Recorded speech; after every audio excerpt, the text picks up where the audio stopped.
Welcome to the Going Somewhere podcast, a podcast for anyone who finds themselves in the ambiguous adventure of young adulthood, a season marked by uncertainty, change, love, heartbreak, and a whole lot of big decisions.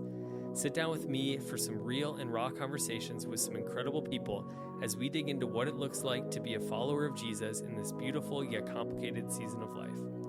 If this podcast helps you in any way, please subscribe, leave a review, and share it with friends.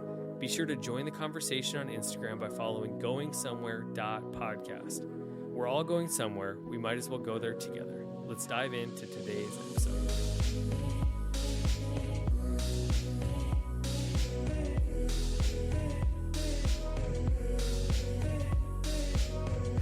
Hey everybody, welcome to this week's episode of the Going Somewhere podcast. Today I'm joined by my friend Katie Anderson. What's up, Katie? Hi, doing pretty good. Welcome. I'm pumped for you to be on. It's kind of funny. I put out a post a while ago saying, who do you want on the podcast? And I think 3 or 4 people said, I want Katie Anderson. And so here you are. Yes. People are going to be excited. I feel it's an honor. It's an honor. It's an honor. Well, no, I am excited to jump into the episode. I know your life and just your story and the season that you're in is something that I think a lot of people will resonate to. So do you just want to talk a little bit about who you are, your family, and kind of what you're doing right now? Yeah. So I have my husband, John. We've been married almost 10 years. And then my son, Bryn, who's 5. And then my son, Zane, who's 3. And they keep me very busy, and we have a lot of fun, though. And we live in Fargo.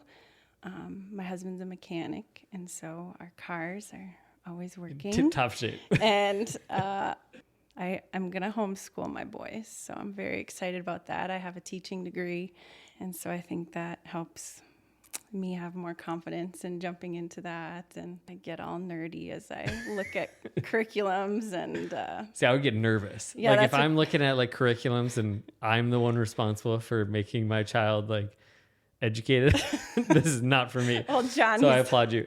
He's like, I'm not. I don't even know. You're in charge of that. I don't even care what you do. I'm like, okay. See, I would be like, gym? Yeah, I can teach gym.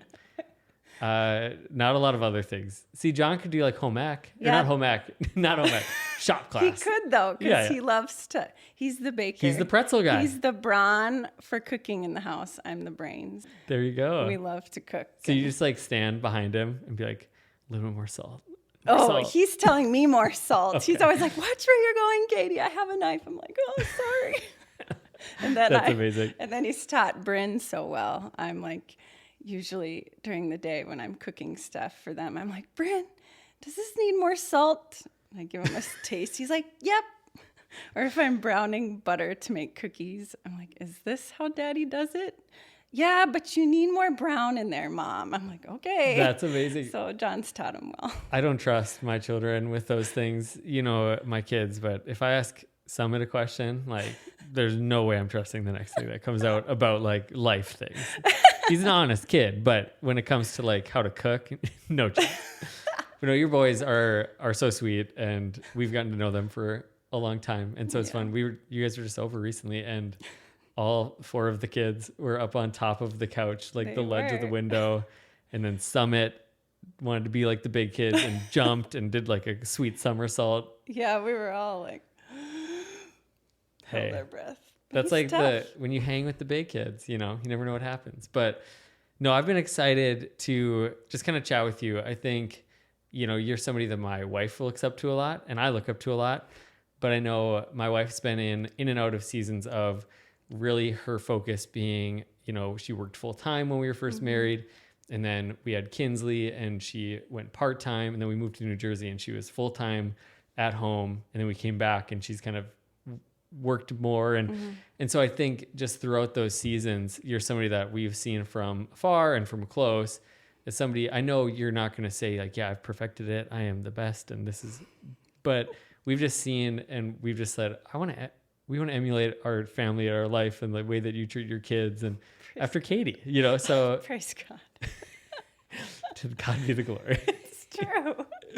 So do you just want to tell me like, what kind of brought you to this place in this season of life? Was this kind of, this was the plan John was going to do this. I was going to stay at home, raise kids, homeschool. Was that kind of the plan? That was the plan. Okay. I always wanted to stay at home, but I thought we would be in the country. I thought he would be farming, and that just didn't work. We had this big dream, our whole relationship, like, we want to be in the country. John wants to farm, and it just wasn't what we expected. So it was really... Did you have a season on the farm? Yes. Okay. We were long distance marriage for like probably 9 months while I worked, lived Which my everybody dream. recommends. Yeah. Long distance marriage. Yeah. I wanted to keep working at the church in Grand Forks, and he farmed, and he kept thinking like, oh, as soon as Katie comes back, this will work. But I came back, didn't work.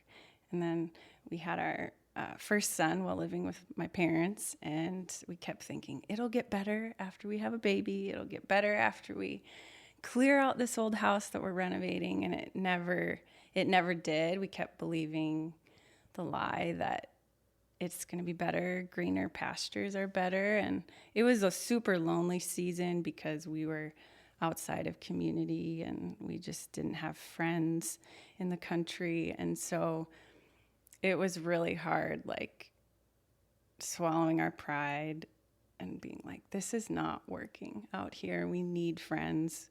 We need to be closer to our church. And so then we moved to Fargo, but I was still super lonely.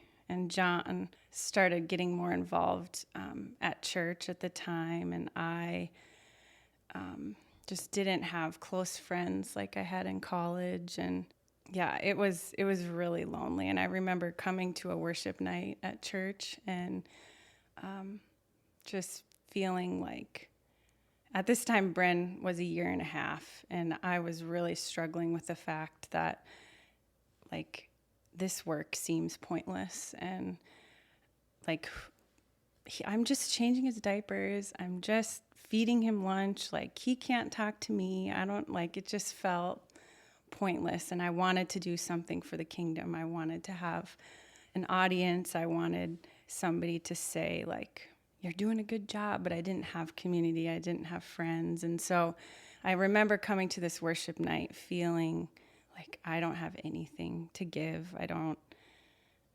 I just felt so ashamed. And I remember being up at the altar, and I don't even remember the song, but just like feeling like I needed to surrender to the Lord again, but I had no idea like what. And I just felt embarrassed because I'm like, God, all I have is my life, like, and I'm not doing anything with it. And he's like, no, Katie, like, that's what I want is your life right now. And it was just like, oh, okay, wow. Okay. And so at that point, I didn't know what that looked like though. And so it was, I think, starting to like draw closer to him with his word and like really listening to worship music more intentionally. And I started reading a book that changed my life called Unseen by Sarah Haggerty. And it was pretty much everything I had been feeling. Like, the world wants to be noticed, but I felt super hidden because John was using his gifts and doing things at church, and he had a really amazing job, and I just felt so hidden away. And that book opened my eyes to the idea that God sees everything you do, and he's aware of what you do, and that place is sacred and special. And to live your life before the audience of one, and I was just like, okay, this is seriously all I have. Like, I don't have deep friends. So I just was like, this is all I have. So I just started to like really press into him and like call upon him in the middle of the day and acknowledge that he sees me when I'm folding laundry and when I'm getting my kids another drink of water and when I'm changing a diaper and when I'm picking up toys. Like, everything I do is an act of worship to him. Every single thing. And like, no task is ordinary when it's done for the master. My mom had that on her sink growing up, and I was like, that's the lamest thing. I was like, that's just cheesy, Mom. Like, but I read it as a mom. I was like, that's like real. Yeah. And And like God does see everything you do. And it all becomes sacred when it's before his eyes. And that is what changed everything for me as a mom. That's amazing. Going back a little bit, like when you and John were, in that season of like, you should be at the farm, it's going to be great. Like, life is awesome. And it wasn't. And what were those conversations like for you guys? Like, yeah, I know for us, like when we were thinking about moving originally and stuff, it was like, we just stopped having conversations at a point because we were always going to have the same points and we just needed to pray and stuff. But what was that like for you guys? Yeah, I remember John, like I was, I think, trying to ignore the fact that like I didn't have friends, and I was trying to think like, oh, it's going to be better. And John was kind of hiding this reality. Like, I know that we have to move because this isn't working. And so I remember right after Bryn was born, he was just like, I'm never going to see my son because I'm always working and I never get to see you. And I just remember a couple nights, like he would get home at 10:30 and we'd be sitting in our bed and we would have these long conversations about how this isn't working. And it was just kind of like, it just kind of felt embarrassing because anybody that knew us was like, this is what we talked about from day one. The moment we started dating, it was like, yeah, we're going to go farm and I'm going to homeschool. It was like romantic. Yeah. Like end to your story. Right? And it was hard to imagine that God was like, why would we have wasted this time like being here? Like it was just really hard to wrap our minds around that. And it did just feel like really embarrassing. But I knew that we both like needed community and we needed something different. And I think we just had to open up our hands and trust the Lord that like his ways are better than ours. And I remember our pastor in Grand Forks talked about how ministry, like our ministry to the Lord and our worship to him, it's like he's at the top and then it's our family at the next middle pyramid, and then like our world or our church, and then our world. And it was like, obviously we're giving all that we can to the Lord, but we couldn't be the family we wanted to be. And I think that was really sobering. Like we had different ideas about how our family were to look. And then we looked at our church, like we were driving into Northview at the time, like an hour away. We weren't involved in anything. We were just attending. So that, like, we didn't really have friends there. And so it was just like humbling and sobering, realizing like, this is actually not what we had thought we wanted. Right. And so it was hard to like tell everybody that we're moving and we're leaving, and I don't know. That's something that, Taylor, we were talking one time and this is when we were in New Jersey, and I've talked about it before, but like my experience in New Jersey was like healing, and I had kind of I was on track for like burnout, and I didn't realize it at the time. So having 2 years where we were kind of like hidden away, and then COVID happened, like I was reading books and I was like growing, and it was incredible. But for Taylor, it was very lonely and it was isolating and really difficult. She missed obviously people. Like I missed my friends, but I also was grateful for like space in my mind. But I needed them still. But for Taylor, it was just like there was a huge gap. And then I remember one day, husbands are the worst at encouraging wives sometimes, but I said like, this was your dream. Because I told her like, this was your dream. Like you wanted to be a stay-at-home mom. That's what you told me when we were dating, and she just looked at me and she said, dreams change. And I think that's like real. The irony of that too, of like when we were dating, I also was like, we're going to be in Fargo forever, Chi Alpha forever. And then we moved across the country. Yeah.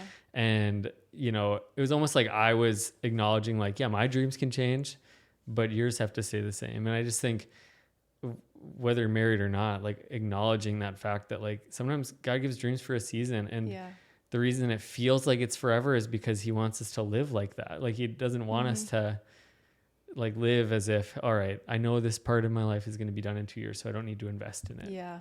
So I think sometimes he gives us what feels like a lifelong dream. That's a short-term thing because he wants us to live that way. But at the end of a dream, it feels like a death. Like it feels like something is dying. You know, do you guys ever, you had mentioned it, but you know, you said, why would we waste our time? Do you feel like that season on the farm and that season was a waste of time, or what have you learned from that season in hindsight? I think we both learned so much. I learned that like I need community and I need people around me, and I need people in the same exact season. Like there was a woman who invited me to her small group in like the town that we lived in, and it was all women who were like 10 or 15 years older than me, but I was just like so grateful. Yeah. But I didn't realize like I needed a new mom to be with me. And I needed a mom who, because I had my son was like Bryn was almost a year when we moved back to Fargo, but that whole year I didn't have a single mom friend who had an infant, you know, a 6-month-old. And that was like, I was questioning everything I was doing. I was reading too much on the internet, you know, about what I should be doing, what should my son be doing, and how should I be a parent, and just like looking for the world to tell me I'm doing a good job, when all reality I just needed like the Lord to be like, you're doing a good job. And the mom gut, like the feeling that you have as you're raising your kids is real. Like, trust that. I've given you my Holy Spirit to guide you. And so, but I did miss like a friend to be like, yeah, that's normal that your kid is crying all the time. And that's normal that he hates food right now. And, you know, it's normal that he wants to eat all the time. And so I did miss that. So moving to Fargo, we both had just a longing for friendship. And so I was really thankful for your guys' small group at the time, because I was like, we just needed people to like just be together and to know we're not alone. I think sometimes, like, obviously small groups are a huge part of my life. But I think there's times where I am thinking about it and I'm like, I don't really need, like, I have these close friends, but then it's stories like yours that just like, we need to create spaces for people, because we don't always know where people are at. And the end result is always me going, like, I don't know if I've ever walked away and like, that was just a waste of time. No, it's like, I feel encouraged and I'm pumped about it, and just realize how important it is to me every time, every week, or whatever the case is. But I know it's like things like that as a church, I think we can say, like, there's times where I think can kind of turn inwardly. That's our natural. We go like, in this season I'm busy, or I have this or that. But I think we can look around us too and go, who are the people that truly desperately are craving this thing that I'm taking for granted? You know, I think it's a big deal. One of the questions that I was talking to somebody and they said, you should ask this: what does a day in the life of Katie, what does the day in the life for you as a stay-at-home mom look like? I think there's some people that are like, okay, so this is one of my pet peeves, and I've probably been guilty of it, but saying the words just a stay-at-home mom, like, we get validity in what we do. You know, I think you were talking about it too. And so we asked them, like, what do you do for a living? Either they'll say like, I'm just a stay-at-home mom, or somebody will answer like, oh, she's just a stay-at-home mom. Yeah. I hate that. I know. But I used to say that myself, and then I had to catch myself saying like, no, I get to stay at home with my kids. Yeah. Like, it's such a privilege to for be there. sure. And So what does that day look like for you? Yeah, does an alarm go off, or no, not?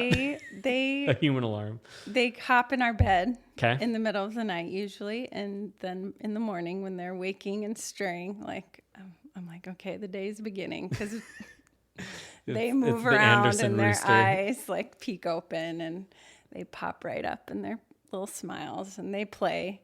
I usually am tidying up in the morning as they're playing upstairs. And then we all come down and have breakfast. And usually that's very basic because it's the morning. So it's usually toast or Rice Krispies. And then I have my quiet time and they have to just play. And how long did that take to establish? And like, has that always been the case where you've kind of been able to, because that was another question I got, was like, what does your time with Jesus look like in the season? That is a whole nother topic, but it has taken a long time to get to where it is now. Like, I used to have to do it during naps, and sometimes that would be very, very short. Me reading the Bible and journaling is like what my heart wants to do. And so, but I don't know when I started doing it, when they were awake, but it usually is like I read my verse of the day, write it down, and then I respond to it in my heart as it relates to what's going on. But usually I'm stopped every 3 or 5 minutes having to like repair something they've broke, or I need to stop an argument, or they're jumping off the couch and I'm concerned for their welfare, that they won't like break a bone. Like the other day I was like, today I just don't even care what they're doing. I was just journaling, and they all of a sudden had turned our open floor. They covered it with all the couch cushions and pillows, and we're like underneath each other, like jumping on it. And I was like, well, nobody's crying, so it's fine. We're good. Yeah. But then they started pretending it was a swimming pool and like twisting and jumping. I was like, that has to stop. Head first diving. Yeah. And so usually it lasts maybe an hour, but that's because I'm stopping and going constantly. But like God is, when my heart is expectant to hear from the Lord, like he responds and he's faithful. So the season of young kids and maybe not always having a quiet time, like I knew that if I'm having a hard time, or I'm frustrated or angry or hurt, like I can turn away from what's going on in my life and like look and gaze the Lord and communicate with him and bring him into the conversation. And he is faithful to respond and to remind me of something in the Bible or just a feeling of peace. But like he wanted my daily conversation, and that has taken time to develop too. And that I think is where I have to cling to that, because my quiet time isn't always guaranteed. Yeah. So. No, that's cool. I mean, I think it's one of those things that takes shape. I think the reason people want to ask that question is because I think sometimes it's like what it used to be, it can't be, you know? Yeah, it's true. And that's even for a dad. Like, I mean, I can get up an hour extra earlier, because I remember, so there's one time I made the commitment. I was like, I'm going to start getting up an hour earlier than normal. And then Kinsley started getting up like 45 minutes earlier than normal. I was like, ah. That is how it works, though. Like, there was a season where I only did it after everyone was sleeping, because that was the only guaranteed time that everyone would be quiet and I'd have peace. And sometimes, like, I used to roll my eyes at like the YouVersion Bible app Bible studies, because I'm like, those are so cheesy. But for a season in my life, and they're still like really powerful, but that was all that I had the capacity to do. Right. And I had to open up my heart and like trust that God is going to use like whatever he wants to communicate to you and to connect with you through his word. And so I was like, well, I guess I'll pull up my Bible app and read my daily thing. And well, and like you said, like your verse of the day, and I had a friend actually, because I was struggling, and I was just like asking him, I was a new dad. This is when Kinsley was born. Mm-hmm. And he's like, what's your goal? And I was like, I've never really thought of that. And he's like, isn't it just to like connect with Jesus and just to be close with him? Then stop putting all these rules on it, you know? And so then I just started, that's what he said. He said, I took the YouVersion, the verse of the day that's on the YouVersion app, and then I would just think about it, journal about it. Yeah. And maybe I would do more, but that was, if I did that and it just got me in that place where I was like seeking Jesus, like that was the end goal. Yeah. And I think sometimes it's that expectations of like, well, no, it's supposed to look like this, you know? But I think there's so many things that you said, though, one of them being the fact that you prioritize it even when it's so difficult. And I've tried to do it. Like when I'm at home, I've had the opportunity to stay at home different days throughout the last few years. And it's hard, but the fact that has remained like a staple for you, like it's because we need it. You know, it's because it's something that you're creating the space for, which is really cool, you know? Yeah, it is hard to do, but Yeah. I heard on a different podcast that I actually a long time ago listened to. I wasn't going to rat you out. This is a first-time guest, first-time listener of the Going Somewhere podcast. She said she's going to go and watch them and listen to them. I will. I have time in the nighttime, so that's what I'm going to do. But Risen Motherhood, great resource for moms. Long time ago on their podcast, she was talking about the time that you spend with the Lord and the challenge that it is, but it's always going to be a challenge in any season. So she was like, just do the hard thing, and it's worth it. Like every time, it's worth it. And never in my life have I ever felt that the word of God is like food to me as a mom. Like it satisfies my need for everything in my life. Yeah. And so that's amazing. So what are some of the other things that your day entails? So and then we can move on. Yeah. No, that's good. I had a big interruption there. No, it's okay. After my quiet time, then usually we will either run an errand, because then I have lots of energy and ambition, or we'll go to a park. This last week I've been pounding out some zucchini bread because I brought home 4 huge zucchinis. I should have brought you one. I should have brought you one. Missed opportunity. But I've been making zucchini bread. You know where we live.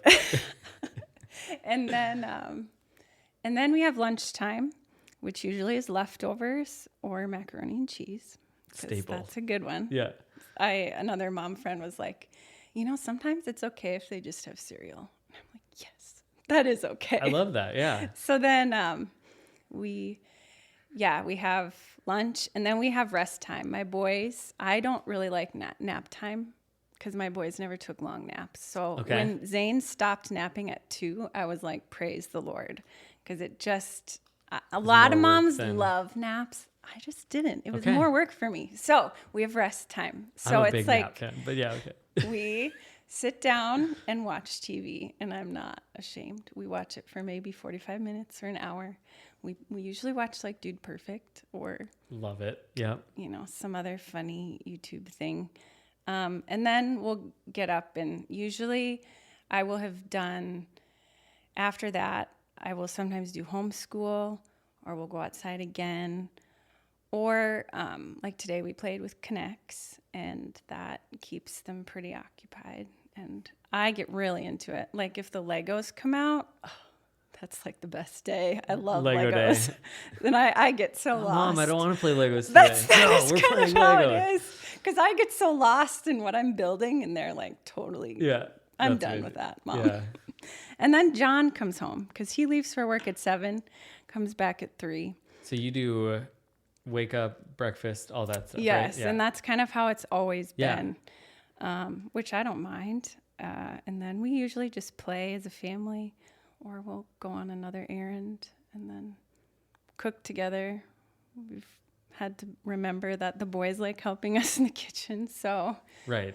that's Bryn's knife safety and all that, he teaches me. He's Yeah, like, Mom, exactly. that's not how you're supposed to Don't hold a hold the knife. knife like that. I'm like, oh, you're right. That's awesome. No, I think everybody like maybe has a picture, even if they're in that season, of like what this should look like. Because I think it's so easy to get caught in like I could be better, and that's any basketball player, somebody that's no matter what you're doing.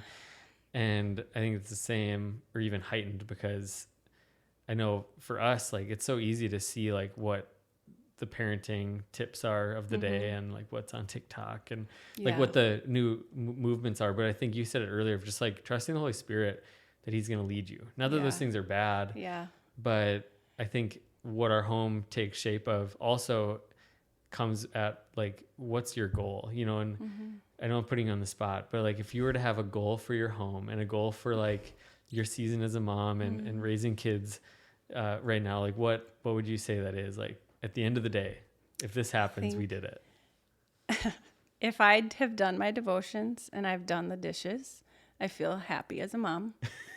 if my boys, I think when I want to just play and savor them as much as possible. And if I rush around too much, like I'm missing it. Because at least I have read so many things about like, oh, I wasted so much time cleaning and doing XYZ. And I realize like we have responsibilities to like, keep our home. But it takes walking and being yoked with Jesus to learn like what is urgent and what's important and what can be like left for another day. And I feel like I learned that anew in each season as my boys grow and change. But I really want them to remember like a mom that laughed and played and wasn't too concerned with the other things. Yeah. And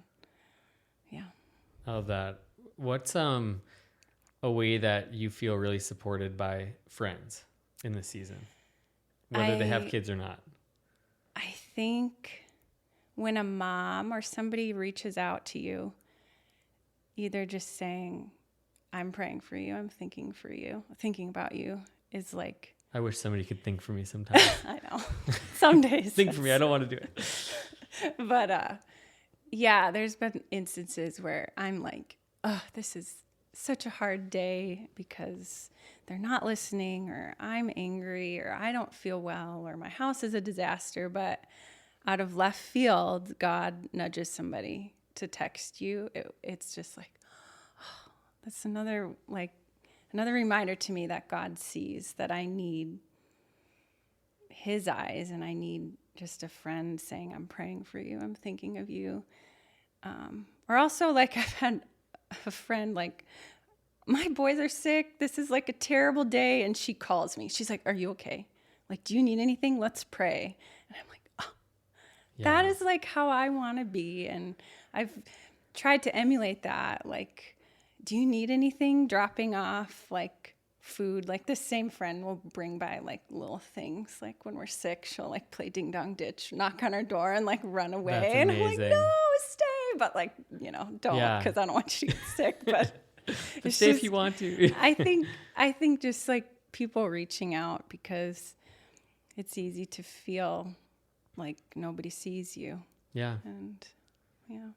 How do you feel like the church as a whole like can support stay-at-home moms, people that are doing that, and stay-at-home dads? I think that don't overlook them either. Like, stay-at-home parents are just incredible people. But they are. How do you feel like the church can support you? I think the church I think small groups, having a place where you can go and be with other parents. But I also love like that parents have a chance to go hear a message and like enter into worship with the Lord.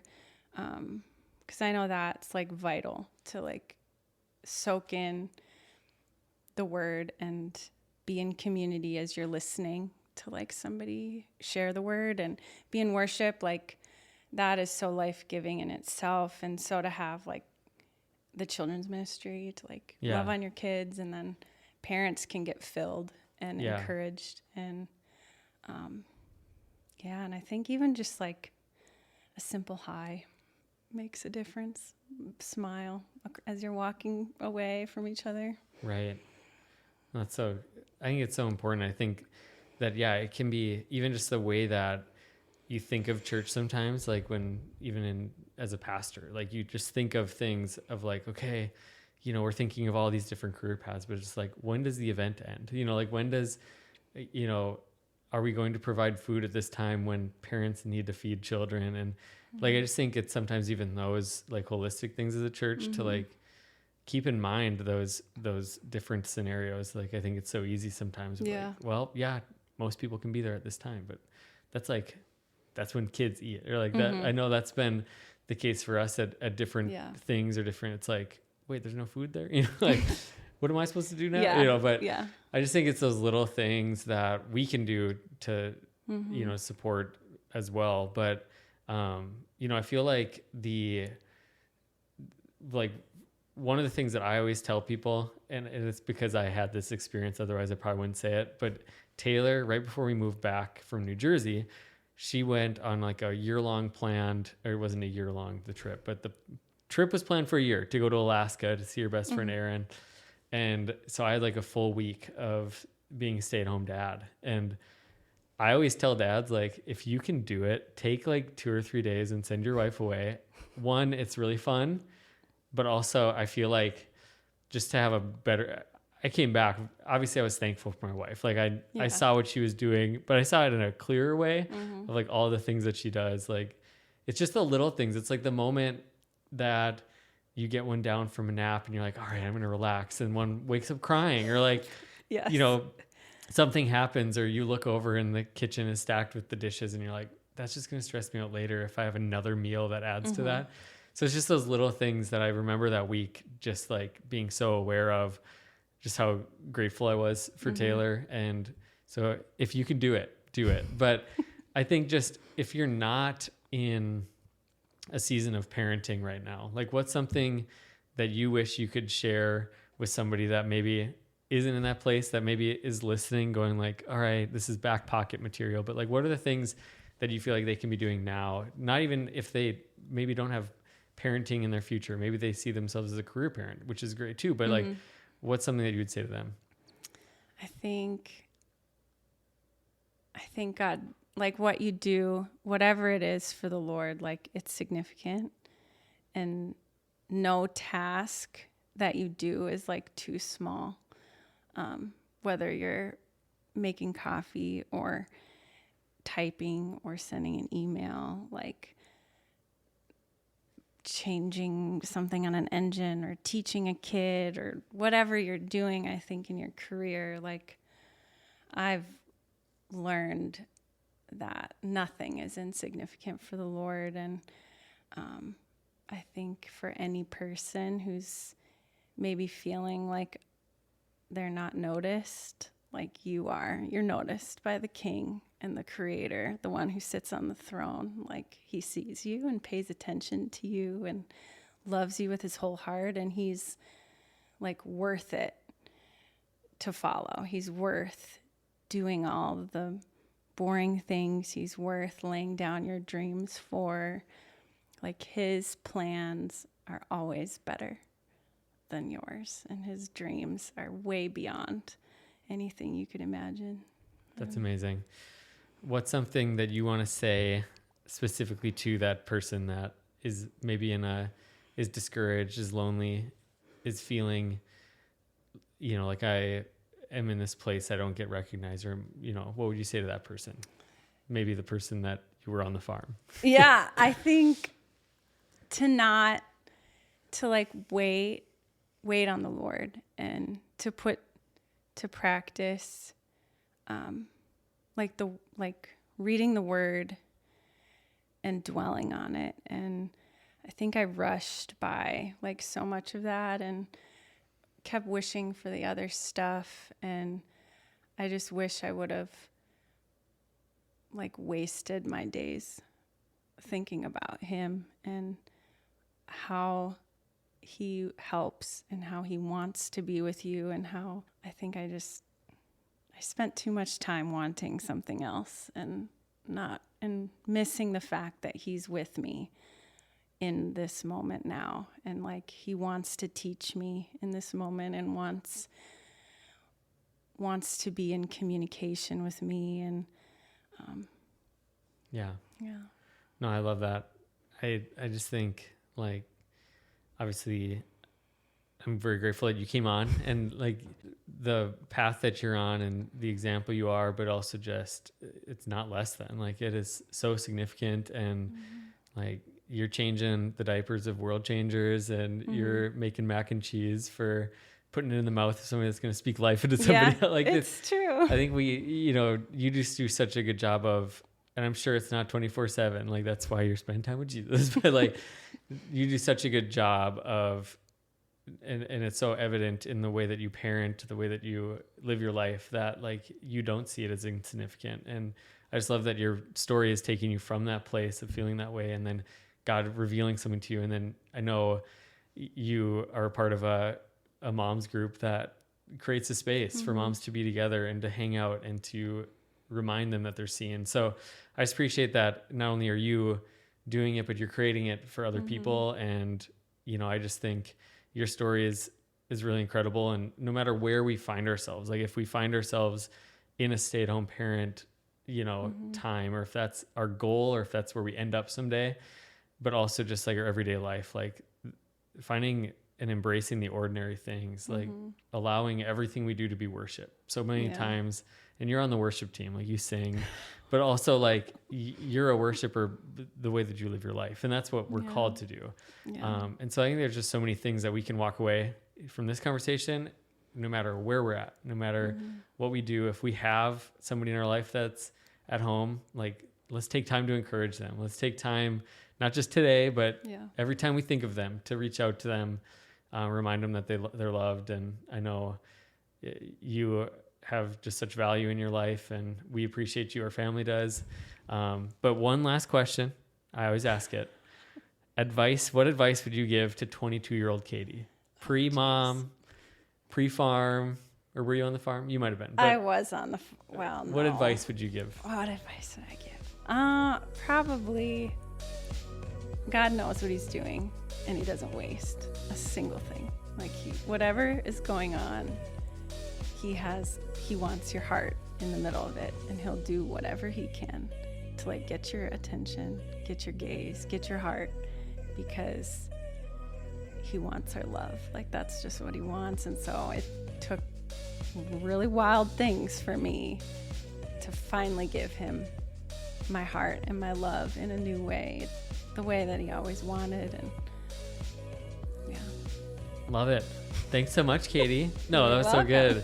Thanks for being on the podcast, and I can't wait for you to listen. I can't wait either. To audio, no, I'm just kidding. But thanks for listening. Thanks for watching. We just appreciate you, and we'll see you next week. Thanks, Katie. Yeah, you're welcome.